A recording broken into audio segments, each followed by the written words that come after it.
Hi everyone, आप सभी का हार्दिक स्वागत है एक बार फिर से एक नए वीडियो में। बच्चों, अगर तुम क्लास 7th में हो और 2025-26 में हाफ ईयरली एग्जाम देने वाले हो, यानी कि एस1 देने वाले हो, तो तुम्हारे लिए हम लेके आए हैं सब्जेक्ट इंग्लिश का प्रश्न पत्र। तुम्हारे परीक्षा में सेम टू सेम इसी तरह के प्रश्न पूछे जाएंगे। वीडियो काफी इम्पोर्टेंट होने वाला है, तो वीडियो को शुरू से अंत तक देखना। और चैनल पे नए हो तो चैनल को सब्सक्राइब कर बेल आइकन बटन को दबाना मत भूलना, ताकि तुम्हें इस तरह के वीडियो का नोटिफिकेशन सबसे पहले मिले। तो तुम्हें टोटल 50 अंक के प्रश्न पूछे जाएंगे। चलिए प्रश्न पे आते हैं। तो बच्चों, तुम्हें पहला क्वेश्चन यहाँ पे तुम्हें पूछा गया है एमसीक्यू टाइप के। और पहला क्वेश्चन यहाँ पे तुम्हें पूछा है, in the history Attila what was the name of puppy's defender. यानी कि अटीला कहानी में पप्पी का रक्षक कौन था। ऑप्शन ए पे दिया हुआ है यंग वन, यानी कि सबसे छोटा लड़का। ऑप्शन बी पे दिया हुआ है दी मदर, यानी कि माँ। या फिर ऑप्शन सी दी एल्डेस्ट सन, यानी कि सबसे बड़ा लड़का। या फिर ऑप्शन डी पोस्ट मास्टर, यानी कि डाकिया। तो अटीला कहानी में पप्पी का रक्षक कौन था? तो रक्षक था तुम्हारा सबसे छोटा लड़का, यानी कि यंगेस्ट वन। तो ऑप्शन ए इसका राइट आंसर हो जाएगा क्वेश्चन नंबर 1 का। अब आते हैं क्वेश्चन नंबर 2 पे। तो क्वेश्चन नंबर 2 में तुम्हें पूछा गया बच्चों, what what was the immediate reason for buying Attila. यानी कि डॉग अटीला को तुरंत खरीदने के पीछे क्या रीजन था। Option A family want a companion, यानी कि फैमिली एक साथी चाहते थे। या फिर option B to scare away burglars, यानी कि वो चोरों को डराने के लिए। या फिर option C to protect the family from other dog, यानी कि परिवारों को दूसरे कुत्तों से बचाने के लिए। या फिर option D the family loves dog, यानी कि परिवार को कुत्तों से प्रेम था। तो इसका राइट उत्तर हो जाएगा ऑप्शन नंबर बी, यानी कि to scare away from burglars, यानी कि चोरों को डराने के लिए कुत्ता खरीदना बहुत जरूरी था। तो क्वेश्चन नंबर 2 का ऑप्शन नंबर बी राइट उत्तर हो जाएगा। अब आते हैं बच्चों क्वेश्चन नंबर 3 पे। क्वेश्चन नंबर 3 में तुम्हें पूछा है, in the history four puppets who was the aunt's father professor. यानी कि फॉर पपेट्स कहानी में अंट्स का फादर क्या करते थे। ऑप्शन ए पे दिया हुआ है मर्चेंट, यानी कि वो एक व्यापारी थे। या फिर ऑप्शन बी अ फार्मर, यानी कि एक किसान थे। या फिर ऑप्शन सी अ किंग, यानी कि एक राजा थे। या फिर option D A puppets maker, यानी कि एक कठपुतला निर्माण। इसका राइट उत्तर हो जाएगा तब फोर पपेट्स में अंट का फादर था एक कठपुतली निर्माता, यानी कि ऑप्शन डी इसका राइट उत्तर हो जाएगा पपेट्स मेकर। इसका मतलब होता है कठपुतला निर्माण। तो क्वेश्चन नंबर 3 का ऑप्शन नंबर डी राइट उत्तर हो जाएगा। अब आते हैं बच्चों क्वेश्चन नंबर 4 पे। तो बच्चों क्वेश्चन नंबर 4 में तुम्हें पूछा गया है, according to the poem B friend what quality need to a friend beside a money.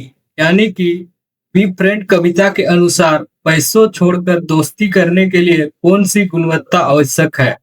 Option A दिया हुआ है डिस्पोजिशन सनी, यानी कि सूर्य का स्वभाव। या फिर ऑप्शन बी ग्रेट प्राइज और ऑनर्स, यानी कि बड़ी प्रशंसा या सम्मान। या फिर option C a clever mind, यानी कि एक चतुर मस्तिष्क। या फिर option D a peaceful heart, यानी कि शांतिहीन हृदय। तो बी अ फ्रेंड पोएम के अनुसार पैसे छोड़कर दोस्ती के लिए कौन सी गुण आवश्यक थी। तो इसका राइट उत्तर है ऑप्शन नंबर ए, यानी कि डिस्पोजिशन सनी, यानी कि सूर्य सा स्वभाव। क्वेश्चन नंबर 4 का ऑप्शन नंबर ए राइट उत्तर हो जाएगा। अब आता है क्वेश्चन नंबर 5 पे, जहां पे तुम्हें पूछा गया बच्चों, who was the author of I habit. यानी कि आई हैबिट का कहानी के लेखक कौन है? Option A R K Narayan, option B William Wordsworth, या फिर ऑप्शन सी रस्किन बॉन्ड, या फिर ऑप्शन डी रविंद्रनाथ टैगोर। तो इसका राइट उत्तर है दी आइज हैव इट। ये ऑथर है तुम्हारा रस्किन बॉन्ड, यानी कि ऑप्शन सी राइट उत्तर हो जाएगा क्वेश्चन नंबर 5 का। अब आते हैं क्वेश्चन नंबर 6 पे, जहां पे तुम्हें पूछा गया बच्चों, in the history Rangoli what did Akhil's mother say about festival. यानी कि रंगली कविता में, कहानी में अखिल के मदर क्या कहती है फेस्टिवल के बारे में। ऑप्शन ए पे दिया हुआ है they are for celebrating alone, यानी कि ये अकेले मनाने के लिए है, या फिर option B they are for coming together, यानी कि ये मिलकर मनाने के लिए है, या फिर option C they are waste of time, यानी कि ये समय, या फिर option D they are only for families, यानी कि ये केवल परिवारों के लिए है। तो इसका राइट उत्तर है अखिल मदर फेस्टिवल के बारे में कहती है कि यह मिलजुल कर मनाने वाला त्योहार है, यानी कि they are for coming together, यानी कि ऑप्शन बी राइट उत्तर हो जाएगा क्वेश्चन नंबर 6 का। अब आते हैं क्वेश्चन नंबर 7 पे, जहां पे तुम्हें पूछा गया है in the solitary reaper what girl doing in field, यानी कि दी सलिटरी रिपर कविता में लड़की खेत में क्या कर रही है। प्लेइंग एंड सिंगिंग, यानी खेल रही है और गाना गा रही है, या फिर option B reaping and singing, यानी कि कटाई कर रही है, और फिर option C living and singing, यानी कि कटाई कर रही है और है, या फिर option D planting and singing, यानी कि पौधा लगा रही है और गा रही है। तो सॉलिटरी पीटर कहानी में गर्ल क्या कर रही है? गर्ल कर रही है रिपिंग एंड सिंगिंग, गा रही है। नंबर 20 का राइट उत्तर नंबर 7 का। अब आते हैं क्वेश्चन नंबर 8 पे। क्वेश्चन नंबर 8 पे तुम्हें पूछा गया है the phrase where the mind in without fear is from which poem, यानी कि where the mind is without fear और किस कविता से किया गया है। Option A be a friend, या फिर ऑप्शन बी डेफोलिस, या फिर option C I saw a new old, या फिर option D where the mind is without fear. तो यह वाक्य किससे लिया गया है? तो यह वाक्य लिया गया है where the mind is without fear से, यानी कि ऑप्शन डी इसका राइट उत्तर हो जाएगा क्वेश्चन नंबर 8 का। अब आते हैं क्वेश्चन नंबर 9 पे। तो क्वेश्चन नंबर 9 पे तुम्हें पूछा गया है according to the poem where the mind is without fear and what does poet pray for, यानी कि where the mind is without fear कविता के अनुसार भी किसके लिए प्रार्थना करता है।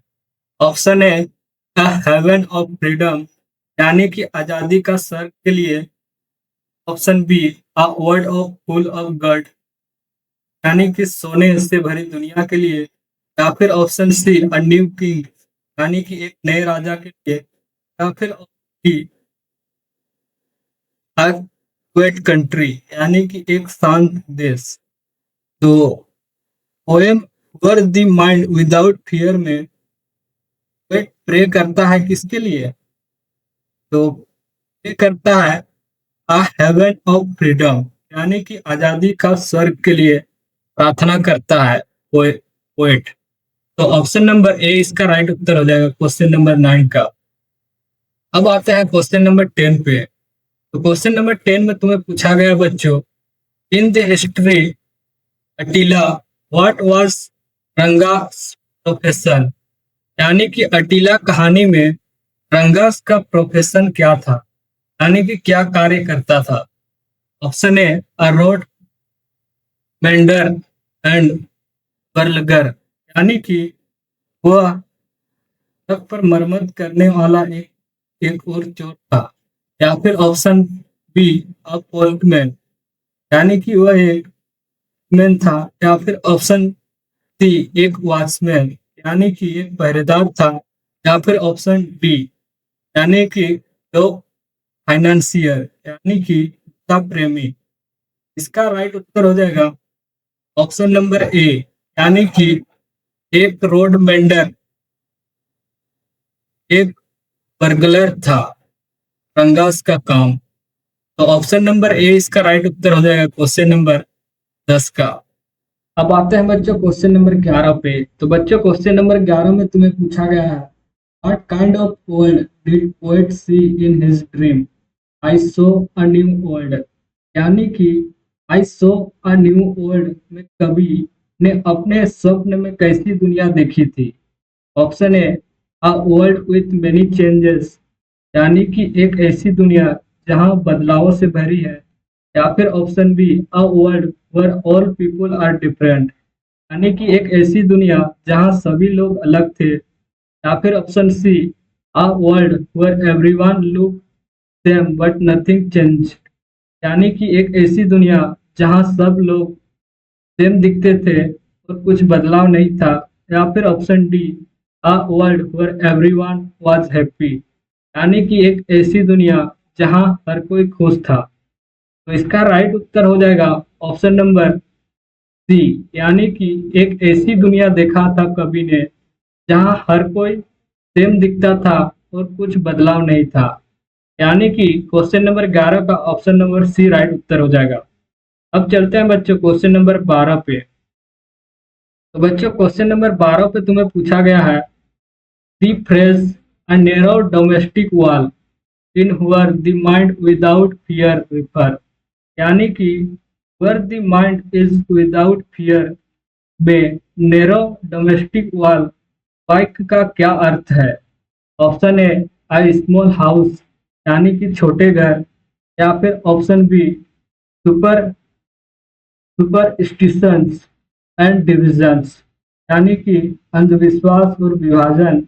या फिर option C, physical wall in a house, यानी कि घरों की भौतिक दीवार। या फिर option D, border of country, यानी कि देश की सीमाएं।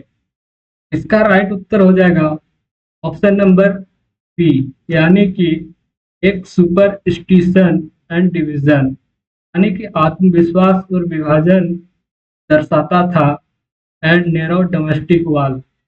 अब आते हैं बच्चों क्वेश्चन नंबर 13 पे। क्वेश्चन नंबर 13 पे तुम्हारा पूछा गया है यहाँ पे, according to history, four puppets, which puppet represent virtue goodness, यानी कि दी फोर पपेट कहानी में भलाई का प्रतीक कौन सा कठपुतला था? यानी ऑप्शन ए पे दिया हुआ है, अ किंग ऑफ गॉड्स, यानी कि देवताओं का राजा। या फिर ऑप्शन बी, दी अग्रे, यानी कि ओगर, यानी कि राक्षस। या फिर ऑप्शन सी, ए दी सोर्सरर, यानी कि एक जादूगर। या फिर ऑप्शन डी, दी हर्मिट, यानी कि एक सन्यासी। तो इसका राइट उत्तर हो जाएगा ऑप्शन नंबर डी, यानी कि एक सन्यासी इसका राइट उत्तर हो जाएगा। यानी कि ऑप्शन डी इसका राइट उत्तर हो जाएगा क्वेश्चन नंबर 13 का। अब आते हैं बच्चों क्वेश्चन नंबर 14 पे, जहाँ पे तुम्हें पूछा गया है, what was the name of girl who helped Akhil with his Rangoli in Rangoli, यानी कि रंगोली कहानी में वह लड़की जिसने अखिल की रंगोली में मदद की, उसका नाम क्या था? Option A, Reema.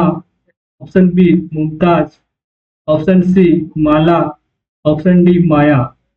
तो इसका राइट उत्तर हो जाएगा ऑप्शन नंबर बी, यानी कि मुमताज नाम था वो लड़की का जो अखिल को रंगोली बनाने में मदद किया था। तो क्वेश्चन नंबर 14 का ऑप्शन नंबर बी राइट उत्तर हो जाएगा। अब आते हैं बच्चों क्वेश्चन नंबर 15 पे, जहाँ पे तुम्हें पूछा गया है, In eyes have it. What did men say that people with good eyesight often fail to see what's in front of them? यानी कि the eyes had it में आदमी को क्यों कहा कि जिनकी दृष्टि अच्छी है वे सामने जो है उन्हें देख पाते हैं। तो ऑप्शन ए पे दिया गया है वो है तुम्हारा बिकॉज दे आर लेजी, यानी कि क्योंकि वह आलसी होते हैं। या फिर option B because they are hurry, यानी कि क्योंकि वह जल्दी में होते हैं। या फिर option C because they have too much take in, यानी कि क्योंकि वे बहुत एक साथ समझना होता है। या फिर ऑप्शन डी कि तुम्हें पूछा गया है बिकॉज दे आर टायर्ड, यानी कि क्योंकि वे थके हुए होते हैं। टायर्ड टायर्ड मतलब थके हुए होते हैं। तो इसका राइट उत्तर हो जाएगा क्वेश्चन नंबर 15 का, वो है तुम्हारा option number C because they have too much to take in, यानी कि उसे बहुत सारी चीजें देखनी होती है। तो क्वेश्चन नंबर 15 का ऑप्शन नंबर सी राइट उत्तर हो जाएगा। अब आते हैं क्वेश्चन नंबर 16 पे, जहाँ पे तुम्हें पूछा गया है what was the theme of song the solitary repeater was singing, यानी कि दी सॉलिटरी रिपर द्वारा गाया गया गीत किस विषय पर था। Option A happy song about work, यानी कि उसके काम के बारे में खुशहाल गीत। या फिर option B a folk song about earned and unhappy battle, यानी कि पुराने और दुखद लड़ाइयों पर एक लोकगीत। या फिर option C a song about her lover, यानी कि उसके प्रेमी के बारे में गीत। या फिर option D the poet couldn't understand the theme, यानी कि कवि गीत का विषय नहीं समझ पाया। इसका राइट उत्तर हो जाएगा ऑप्शन नंबर डी, यानी कि poet couldn't understand the theme, यानी कि जो कहानी का जो गीत था उसको समझ नहीं पाया कवि ने। अब आता है क्वेश्चन नंबर 17 पे, जहाँ पे तुम्हें पूछा गया है in four puppets who advice ant learn the secret of nature, यानी कि दी फोर पपेट में अंट को क्या सीखने की एडवाइस दिया गया। Option A a king, option B a अर्ग, option C a sorcerer, option D hermits. इसका राइट उत्तर हो जाएगा option number C. Question number 17 का ऑप्शन नंबर सी राइट उत्तर हो जाएगा।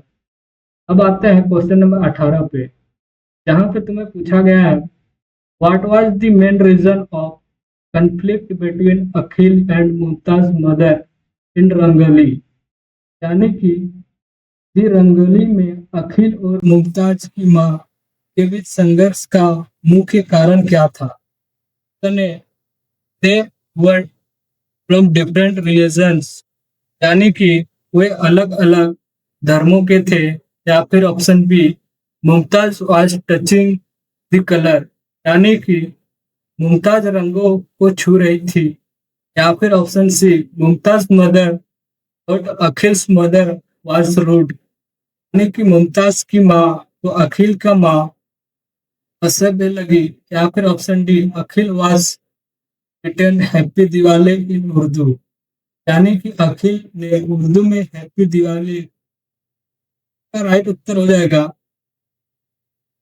ऑप्शन नंबर ए, यानी कि दे वर डिफरेंट रिलीजन्स, यानी कि वे दोनों अलग धर्मों के थे, इसीलिए अखिल का माँ और मुमताज की माँ के बीच संघर्ष हुई।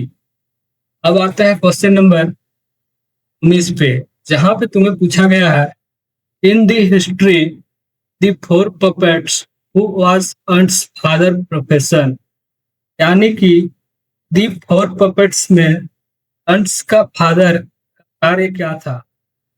ऑप्शन ए एक मर्चेंट, ऑप्शन बी एक फार्मर, ऑप्शन सी एक किंग, या फिर ऑप्शन डी एक पपेट मेकर। तो इसका राइट उत्तर हो जाएगा ऑप्शन नंबर डी, यानी कि एक पपेट मेकर। तो ऑप्शन नंबर डी इसका राइट उत्तर हो जाएगा। अब आते हैं क्वेश्चन नंबर 20 पे, जहां पे तुम्हें पूछा गया है what happened to flying a man in history, the flying machine. यानी कि फ्लाइंग मशीन कहानी में उड़ने वाले व्यक्ति के साथ क्या हुआ। Option A he was praised by emperor, यानी कि उसे सम्राट ने पुरस्कार दिया। या फिर option B he was made a minister, यानी कि उसे मंत्री बनाया गया। Option C he was put in jail, यानी कि उसे जेल में डाल दिया गया। या फिर option D he was executed, यानी कि उसे फांसी दी गई। इसका राइट उत्तर हो जाएगा ऑप्शन नंबर डी, यानी कि उसे फांसी दी गई। क्वेश्चन नंबर 20 का ऑप्शन नंबर डी राइट उत्तर हो जाएगा। अब आते हैं क्वेश्चन नंबर 21 पे, जहां पे तुम्हें पूछा गया है in the poem be a friend what does poet say it biggest pay you can get. यानी कि बी अ फ्रेंड कविता में कवि कहता है कि सबसे बड़ा इनाम क्या है। Option A friend instead neighbour, यानी कि पड़ोसी के जगह दोस्त। Option B a lots of money, यानी कि बहुत सारा। Option C a feeling of power, यानी कि शक्ति की अनुभूति। या फिर option D a lots of fame and glory, यानी कि बहुत प्रसिद्ध थी। तो इसका राइट उत्तर हो जाएगा ऑप्शन नंबर ए, यानी कि अ फ्रेंड इंस्टेड ऑफ नेवर, यानी कि पड़ोसी के जगह पे दोस्त। इसका राइट उत्तर हो जाएगा क्वेश्चन नंबर 21 का, यानी कि ऑप्शन नंबर ए इसका राइट उत्तर हो जाएगा। अब आते हैं क्वेश्चन नंबर 22 पे, जहां पे तुम्हें पूछा गया है what was the colour of sorcerer band in four puppets. यानी कि दी फोर पपेट्स में जादूगर की छड़ी का रंग क्या था। Option A blue, B green, C red, D white. तो इसका राइट उत्तर हो जाएगा ऑप्शन नंबर सी, यानी कि जादूगर का छड़ी का कलर कैसा था, रेड। यानी कि ऑप्शन नंबर सी इसका राइट उत्तर हो जाएगा। अब आते हैं क्वेश्चन नंबर 23 पे, according to history Attila what was the Attila greatest ambition in life. यानी कि अटिला कहानी के अनुसार अटिला का सबसे बड़ा महत्वाकांक्षा क्या थी। Option A to wander in street rally, यानी कि खुली सड़कों पर स्वतंत्र रूप से घूमना। या फिर option B to bark loudly at everyone, यानी कि जोर से भौंकना। या फिर option C to protect his family from thief, यानी कि परिवारों का रक्षा करना। या फिर option D to eat lots of food, यानी कि बहुत सारा भोजन खाना। इसका सही उत्तर हो जाएगा ऑप्शन नंबर ए, यानी कि to wanted in street rally. यानी कि अटिला का इच्छा था कि वो सड़क पर रैली, यानी कि आराम से घूमे। तो क्वेश्चन नंबर 3 का ऑप्शन ए राइट उत्तर होगा। अब आते हैं क्वेश्चन नंबर 24 पे, जहां पे तुम्हें पूछा गया है who is the poet of solitary reaper. यानी कि सॉलिटरी रिपर कविता का कवि कौन है। Option A R L Stevenson, यानी। या फिर ऑप्शन बी विलियम वर्ड्सवर्थ। या फिर ऑप्शन सी डब्ल्यू बी रेंड। या फिर ऑप्शन डी रविंद्रनाथ टैगोर। का राइट उत्तर हो जाएगा ऑप्शन नंबर बी, यानी कि विलियम वर्ड्सवर्थ। इसका राइट उत्तर हो जाएगा ऑप्शन नंबर बी। अब आते हैं लास्ट क्वेश्चन पे।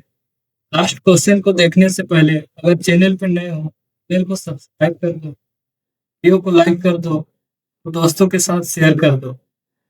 क्वेश्चन नंबर 25 पे तुम्हें पूछा गया है, What did the poet realize when he woke up from his dream in I saw a new world? यानी कि I saw a new world में स्वप्न से जागने पर कवि को क्या एहसास हुआ?